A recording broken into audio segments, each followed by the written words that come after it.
Section 5.5. We're in the home stretch of Chapter 5 in the whole MA090 course. As always with Chapter 5, everything here is decimals. So what we're doing here is just looking at some equations, just solving, what in theory would be kind of linear equations with decimals.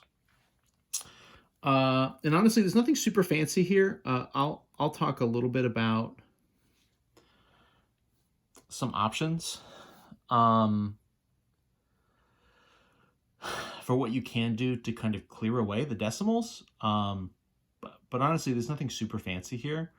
And some of those techniques, I don't think necessarily get you any big advantage in the end. So for the most part, we're just using the same kind of techniques that we were using back in Chapter 3. It's just that now the arithmetic has decimals in it. So for something like, x plus 3.8 equals 14.6, right?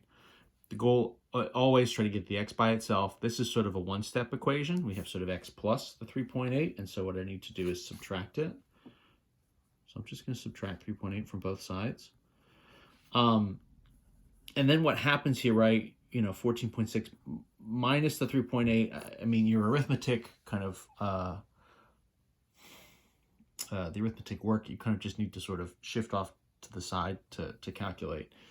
More than anything else, right? This is really just a one-step to solve it. So a little carrying here, right? Borrowing. So 6 is 16. This bumps down to a 3. So this is an 8. Decimal comes down. 3 minus the 3 is this. 10.8. And that's it, right? This is just a one-step. Just a quick subtraction, and we're there. We're good to go. If we did another one, another kind of one step, how about 3.3a equals negative 23.43.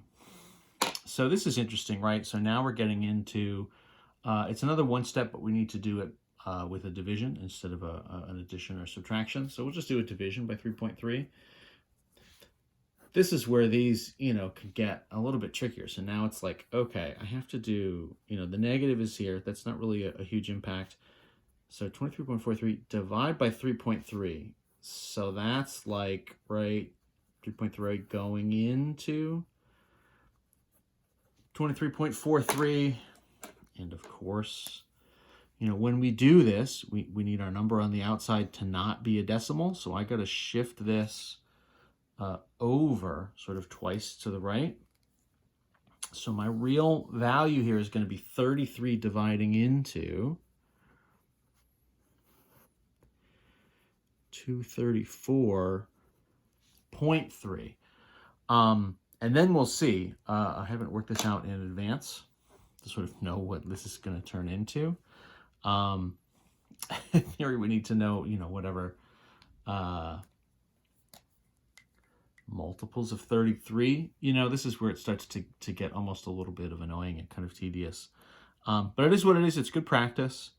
So, 33, multiples of 33, right, would be, sort of 33, 66, 99, another 33. This is one short of 100, so, 132. It's going to come next. So that's kind of 1 through 4. If I added another 33, I'm going to get like a 1. I guess I'll just be 1 smaller than I was before, right? 165, 198. So this is kind of like, this was what? Times 5. This was like times 6. So times 7. Now I'm going to be 231. 264 and 297, right? So that's sort of times 7 times 8 times 9, and then I'm going to end up at 330. So just to kind of have those all side by side could be helpful here. 234 looks like we'll do sort of 7 up top, because that's going to be 231. Oh, and thank goodness, right? 4 minus 1 is 3. These guys go. 3 comes down, and then that, right, carry the decimal up. It's just going to go once. So, you know, in theory, it's a little bit of a pain to work with, but what we're ending up with here are pretty reasonable numbers. So 7.1, and that's going to be my solution here.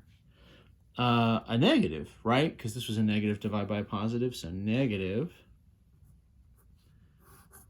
7.1.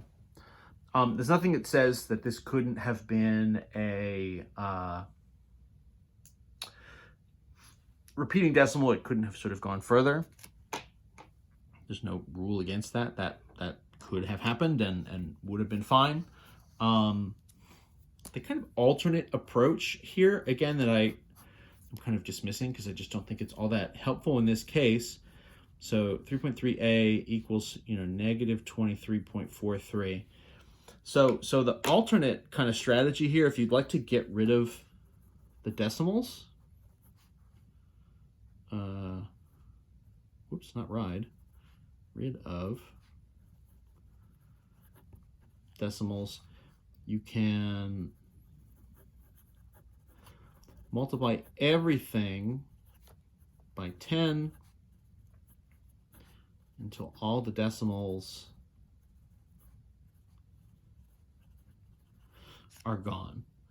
So in theory, right, you know, what we're saying here is you can essentially multiply by 10, and every time you do that, you're going to shift the decimal sort of 1 to the right. So if you times by 10 on both sides, that's going to make this, instead of 3.3, it'll make it 33. It'll make this, right, 234. So you could get 33a equals, you know, negative 234.3. That's not really any great advantage, because then we're just like, we just end up doing, in this case,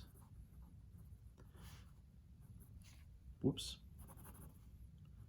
sorry, I'm writing a little too fast. We just sort of end up doing the same division. So in this case, like, that's an option. You could do that, but it doesn't really gain us anything in the end. You know, it's in the book, so I wanted to just sort of say it. If it seems like it's going to give us any sort of advantage here, later on I'll do it. What's our time? 7:45. Let's see. Let's do just a couple more. So let's do 8b minus 0.4 equals 21.2. So this is sort of a multi-step one, right? So we need to try to get all of our variable terms on one side, our number terms on the other. In this case, it's just 8b minus the 0.4. So we're just going to add that over, and it's, you know, just kind of stack it. This pretty clearly just becomes a 21.6, and then 8b on the left.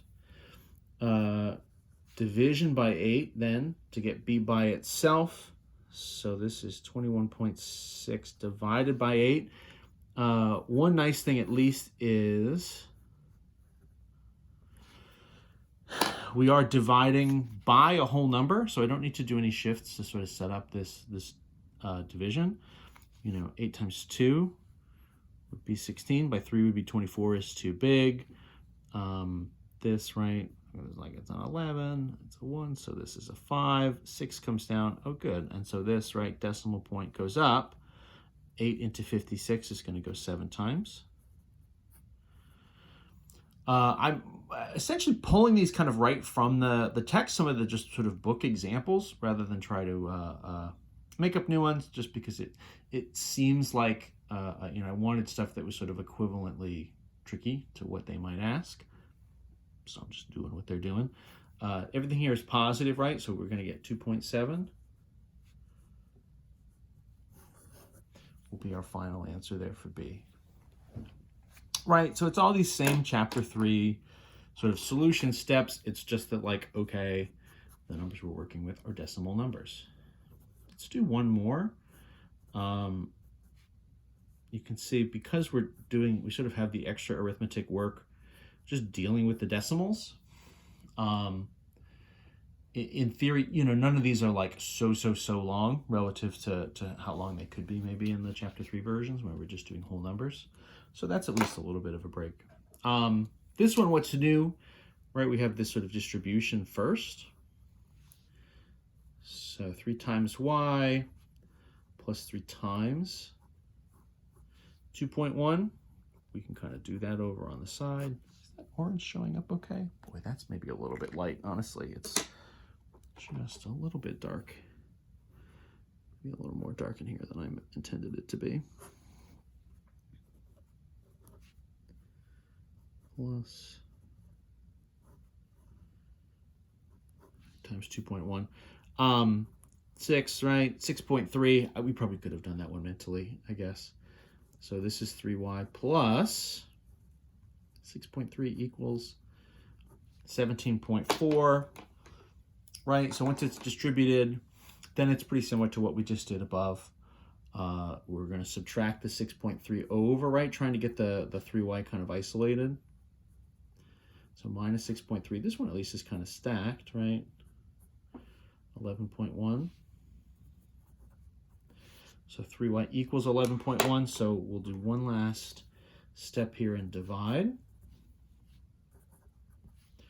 So this is going to be 11.1 divide by 3. So 3 going into 11.1. 3 goes into 11 3 times, right? Is 9. Let me subtract. Oh, and they're being extremely nice here. I wonder if this happens. For every problem in this section, it doesn't seem like anything is stretching particularly long when we're doing our divisions. So 3 goes into 21 evenly, 7, right? And that'll be this. Positive, right? Positive divided by positive. So we're finishing at 3.7. And really that's it. Honestly, I'm not trying to do anything super wild in this section. You would think maybe there would be a little bit more to it, but really, I mean, we've done a lot of these steps already, so it's just this like one extra complication of like some of the numbers are decimals. So then we need to do decimal arithmetic as we work through it. But honestly, that's about it. It's sort of a one video section. So there we go. Section 5.5.